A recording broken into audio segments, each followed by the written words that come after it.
السلام عليكم.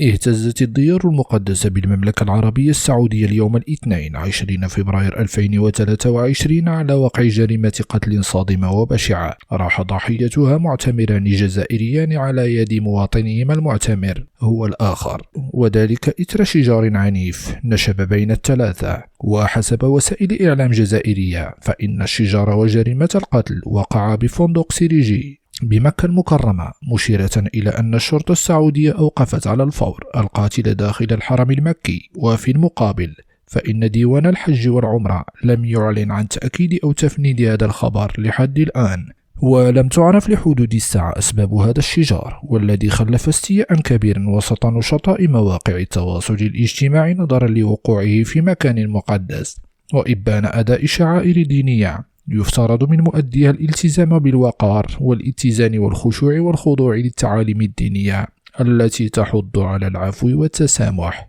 إلى اللقاء في خبر آخر، لا تنسى لايك للفيديو والاشتراك بالقناة. شكرا لكم.